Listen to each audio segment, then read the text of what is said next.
Hey guys, welcome back to my YouTube channel. तो आज हम एक नई सीरीज को स्टार्ट करने जा रहे हैं जिसका नाम है किंग ऑफ मैनिफेस्टेशन। तो एपिसोड नंबर 1 की स्टार्टिंग होती है। हमें टियांशु डिस्ट्रिक्ट डाजिया जगह का सीन दिखाया जाता है। वहाँ पे हमें नानफेंग मिडिल क्लास एकेडमी का सीन दिखाया जाता है। वहाँ फाइट चल रही होती है, दो इंसान लड़ रहे होते हैं। एक लड़की बोल रही होती है कि लीलू तुम कर सकते हो, दूसरी बोल रही होती है कि तुम इस बेवकूफ इंसान से मत हारना। एक इंसान बोल रहा होता है कि कितनी ज्यादा बेवकूफी भरी बातें कर रही हैं, ये लड़कियां तो सिर्फ हैंडसम मैन की तरफ ही देखे जा रही हैं। तभी हमें एक इंसान दिखाई देता है जिसका नाम लीलू होता है। वह लड़कियां क्रेजी हो गई होती है उसे देख के और बोल रही होती है कि ये कुछ ज्यादा हैंडसम है। वो कुछ ज्यादा चेयर कर रही होती है उसे। उसका जो ओपोनेंट होता है वो जाओको होता है। वो बोल रहा होता है कि मैं ज्यादा आसानी से नहीं हारूंगा तुमसे। वो अटैक कर देता है लुओ की तरफ और लुओ उसे डोज कर लेता है एक फुटवर्क टेक्निक को यूज करके। एक इंसान बोल रहा होता है ये तो स्वेलो फुटवर्क है, ऐसे लो लेवल स्किल है, पर काफी कम लोग हैं जो इसे इतने ज्यादा अच्छे तरीके से यूज कर सकते हैं। लुओ अपनी स्वॉर्ड से अटैक कर देता है। वो इंसान बोल रहा होता है और द्वारा इसकी जो स्वॉर्ड है वो तो लाइट की फ्लैश की तरह फास्ट है। पहले इसका नाम नानफेंग एकेडमी में मोस्ट स्किल स्टूडेंट्स है उनमें से एक है। तो ये ऐसे ही नहीं है। जाओ को तो अब ट्रबल में है। तभी जो जाओ होता है वो कुछ एनर्जी टाइप को इकट्ठा करने लग पड़ता है। एक गोल्डन कलर की एनर्जी से कवर कर रही होती है। एक इंसान बोलता है कि ये तो आ गई सामने जाओ को की मैनिफेस्टेशंस। ऐसा लग रहा है अब चीजें सीरियसली ले रहा है ये। वो जो होता है जाओ इंसान, वो अपनी 5th स्टैंडर्ड सिल्वरवेयर मैनिफेस्टेशन को यूज करता है। एक बियर टाइप एनर्जी उसके पीछे फॉर्म हो जाती है। फिर वो अपनी स्वॉर्ड से अटैक करने लग पड़ता है लुओ की तरफ। जो लड़की होती है वो बोल रही होती है कि लुओ ध्यान से। तभी ऐसे ही मतलब हमें आवाज सुनाई देती है और लुओ की स्वॉर्ड टूट जाती है। वो बोलता है ठीक है जाओ तुम जीतते हो। एक इंसान बोलता है कि जैसा मैंने बोला था लुक्स से स्ट्रेंथ का कोई लेना देना ही नहीं होता है। एक लड़की बोल रही होती है कि लुओ का अटैक स्टैंस क्लियरली ज्यादा स्ट्रॉन्ग था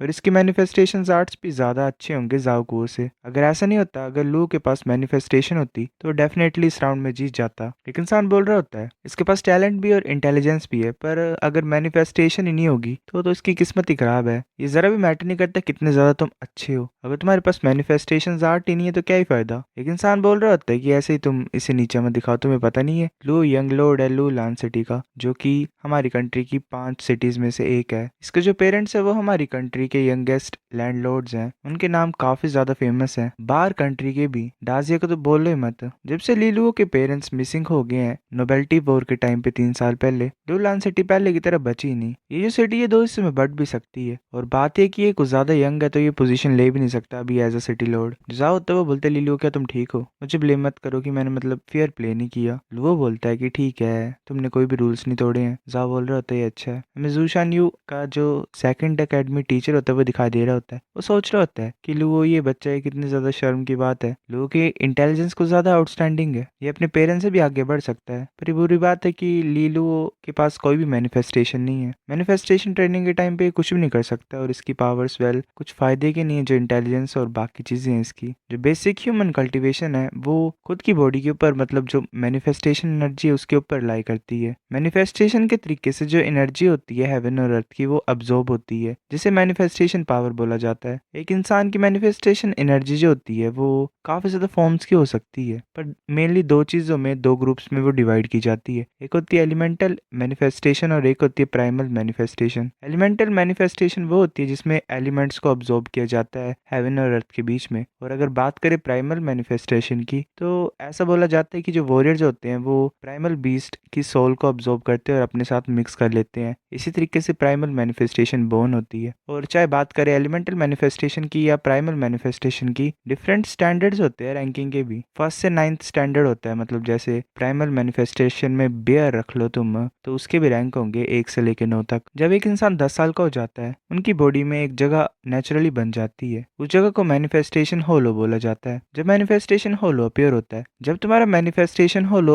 अपीयर हो जाता है तो तुम्हारी जो बॉडी की manifestation will level naturally start हो जाती है अपीयर होना। मतलब वो जो एक ऐसे तरीके से रख लो तुम, जैसे कल्टीवेशन में डांटेन होता है वैसे ही मैनिफेस्टेशन होलो एक ऐसा चीज है जो बनती है जिसमें मैनिफेस्टेशन एनर्जी इकट्ठा होती है। लीलू की प्रॉब्लम यहीं से तो स्टार्ट हुई। जब से इसका मैनिफेस्टेशन होलो ओपन हुआ कोई भी साइन ही नहीं आया इसकी मैनिफेस्टेशन एनर्जी के आने की, तो इसीलिए इसे लेबल कर दिया गया कि ये एक ऐसा इंसान है जिसके पास कोई भी मैनिफेस्टेशन नहीं है। काफी ज्यादा टेस्ट करने के बाद जो हायर अप्स थे एकेडमी के वो एक ही कंक्लूजन में आए कि जो प्रॉब्लम है वो लीलुओ की बॉडी में ही है। जब इस चीज का पता लगाया गया तो जो फर्स्ट एकेडमी की मैनिफेस्टेशन मास्टर थे उन्होंने इमिडिएटली लू को सेकंड एकेडमी में डिमोट कर दिया। अगर ऐसे इसके पास मैनिफेस्टेशन एनर्जी का कुछ सीन नहीं बनेगा तो एकेडमी में रहना इसके लिए मुश्किल हो जाएगा। लू जा रहा होता है वहां से और एक जगह पे खड़ा हो जाता है और बोल रहा होता है कि कोई मैनिफेस्टेशन नहीं है अभी भी, इसका यही मतलब है कि मेरा फ्यूचर बेकार है। पर स्टार्टिंग में सिर्फ एक मैनिफेस्टेशन होलो बनता है कल्टीवेटर की बॉडी में, पर बाद में अगर कोई लैंडलॉर्ड पोजीशन में स्टेप ले लेता है तो सेकंड मैनिफेस्टेशन होलो भी बन जाता है। जब एक इंसान के पास थर्ड मैनिफेस्टेशन होलो बन जाता है तो वो किंग की पोजीशन ले लेते हैं। पर जो डाजिया जगह है उसमें लैंडलॉर्ड की पोजीशन सिर्फ 2 ही फिंगर्स की है, और अगर किंग की पोजीशन की बात करें तो वो तो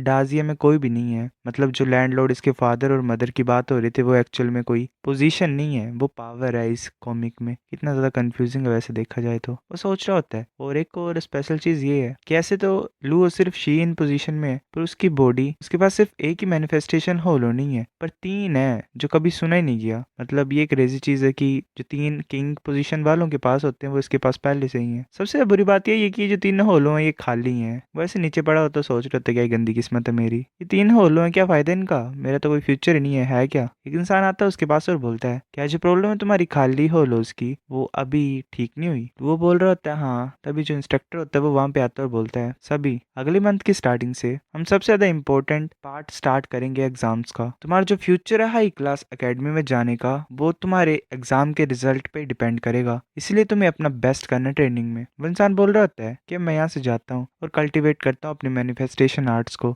आज मैंने तुमसे मतलब एक अटैक ले लिया है, तुम क्रेजी हो। तुम्हें सच बताऊं मैं, अगर तुम्हारे पास मैनिफेस्टेशन आर्ट होते मतलब वो स्ट्रांग होते तो तुम मुझे आसानी से हरा देते। लुओ बोल रहा होता है हाँ ठीक है कल देखता हूँ मैं तुम्हें। वो जो इंसान होता है वो चुपचाप वहां से चल पड़ता है। लुओ सोच रहा होता है वेल एक्चुअली में हम बताया जाता है कि लुओ सब कुछ समझता है कि अगर जाओ आज हार गया होता तो वो उसके इमोशंस को इफेक्ट करता, पर ज्यादा लंबा टाइम बीत गया तो लुओ समझ गया सब कुछ और उसे आदत सी हो गई है। तो वो आगे की तरफ देख रहा होता है, मतलब बातें सुन रहा होता है। हमें नानफेंग एकेडमी की वॉल ऑफ फेम का सीन दिखाया जाता है। लुओ सोच रहा होता है कि जो वॉल ऑफ फेम है, ये जो नानफेंग एकेडमी के स्टूडेंट है ये हमेशा इसकी तरफ देखते रहते हैं। अब तो देख देख के ये थक गए होंगे, पर अभी भी यहाँ पे इतना ज्यादा शोर क्यों मच रहा है। तो बच्चे बोल रहे होते हैं कि यहाँ पे है देखो। लुओ चुप हो जाता है और सोच रहा होता है, मतलब उसे रीजन पता था क्योंकि मैक्सिमम पीपल एक लड़की की तरफ ही जा रहे होते हैं। उसका नाम जियांग क्यूअर होता है। वो नानफेंग एकेडमी की एक तरीके से अर्ली होती है, मतलब काफी ज्यादा फेमस ज्वेल। उसके पास 9th स्टैंडर्ड लाइट मैनिफेस्टेशन है और काफी ज्यादा स्ट्रॉन्ग टैलेंट्स है। काउंटलेस लोग जो है डाजिया के वो कुछ ज्यादा इसके टैलेंट से अट्रैक्टेड है। एकेडमी में 2 साल के बाद एग्जाम्स को कंप्लीट करने के बाद शंजुआन जिंग हाई क्लास एकेडमी ने उसे स्काउट किया था। पहली पर्सन बन गई थी 100 सालों में टियानशु डिस्ट्रिक्ट में इसको इस तरह का ऑनर मिला। करंटली ये सबसे ज्यादा फेमस है डाजिया किंगडम में, मतलब डाजिया जो जगह है। लोग वहां से जा रहा होता है, जो लोग होते हैं वो आपस में बात करने लग पड़ते हैं। ये जो स्टूडेंट है चाहे जो मर्जी जेंडर क्यों ना हो इनका, मेल हो चाहे फीमेल हो, सब लोगों को देख के अजीब सी फीलिंग मतलब वो कर रहे थे। लू इग्नोर कर रहा था इन लोगों को क्योंकि उसे पता था कि सब उसे इस तरीके से क्यों देख रहे हैं। ये जो वुमेन है इसे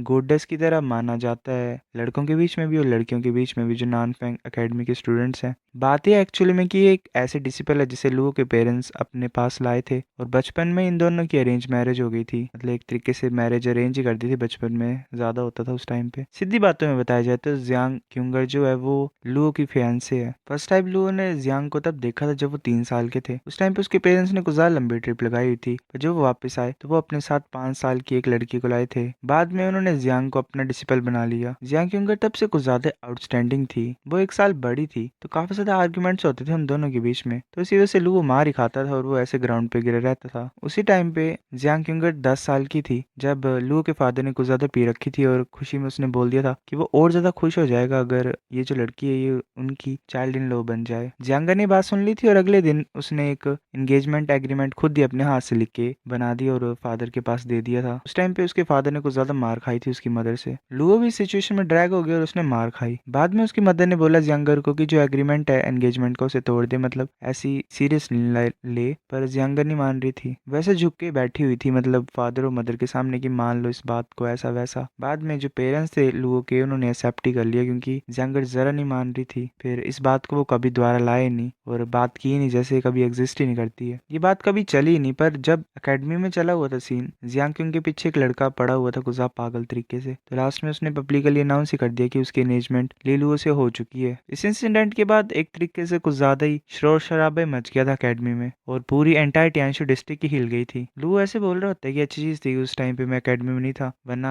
काफी ज्यादा लोगों ने मेरे ऊपर अटैक कर दिया होता। वो ऐसे बोल रहा होता है, ये तुमने फादर किस तरह की सिचुएशन में अपने बच्चे को डाल दिया है। तभी एक लड़की वहां पे आ जाती है, बोलती है कि लू, तुम हर दिन यहाँ पे आते हो, घूमते रहते हो, क्या तुम्हें पसंद है कि लोग तुम्हें इस तरीके से देखते हैं। वो लड़की भी 3 मेन फैमिली में से एक होती है टियांशु डिस्ट्रिक्ट की, डीफा फैमिली की, डीफा क्विंग। वो बोल रही होती है कि लू, कम तुम एंगेजमेंट को तोड़ने की सोच रही हो सीनियर यंग के साथ। लू बोल रहा होता है कि तुम दोबारा ये चीज क्यों पूछ रहे हो, इससे तुम्हें कुछ मतलब नहीं होना चाहिए। क्विंग बोल रही होती है, तुम्हें पता भी कितने सारे टैलेंटेड नोबल्स एडमायर कर रहे हैं सीनियर जियांग को, तुम पागल हो गए हो क्या। अगर तुम एंगेजमेंट नहीं तोड़ोगे सीनियर जियांग के साथ, तो अगर तुम नानफैंग एकेडमी में रहोगे फिर भी काफी ज्यादा लोग तुम्हारे साथ फाइट करने के लिए आएंगे। लुओ बोलते हैं कि कौन मेरे साथ फाइट करना चाहता है अब। क्विंग बोल रही होती है कि बी कुंजो है बी फैमिली का, तुम जानते होगे उसे, उसने बोला है कि तुम कभी सीनियर जियांग के पास मत जाना, और ऊपर से वो चाहता तुमसे मिलना। उसने किंग फिंग लुओ जगह सेट की है 2 दिन के बाद, वो तुमसे बात करना चाहता है। लुओ बोलता है ऑफ कोर्स मैं जानता हूँ, कुछ साल पहले मिला था, वो मेरे को तब कुछ ज्यादा फॉलो करता था, वो तो मेरे को हमेशा खाने के लिए बुलाता था, अब वो मेरे को दोबारा खाने के लिए बुला रहा है, ये मैन कुछ ज्यादा स्ट्रेट फॉरवर्ड है। किंग बोलता है ऐसे चलती हैं बातें, तुम्हारी जो फैमिली है उसकी जो अथॉरिटी है वो कुछ ज्यादा बड़ी है, नेचुरली लोग तुम्हारे पास आना चाहते हैं। करंटली जो लू लान सिटी है उसने अपनी पावर को खो दिया है, लोगों को क्या मिलेगा तुम्हें अटेंशन देने से, सब अटेंशन जो तुम्हें मिलता था वो तुम्हारे पेरेंट्स की वजह से मिलता था। लू बोलता है कि तुम्हारे जो वर्ड्स हैं हाँ वो सेंस बना ही रहे हैं, वहां से चल पड़ता है। क्विंग बोल रही होती है कि ऐसे मत जाओ यहाँ से, तुम कब एंगेजमेंट को तोड़ोगे सीनियर यंग के साथ, तुम हमेशा इस चीज का एडवांटेज नहीं ले सकते हो कि उसने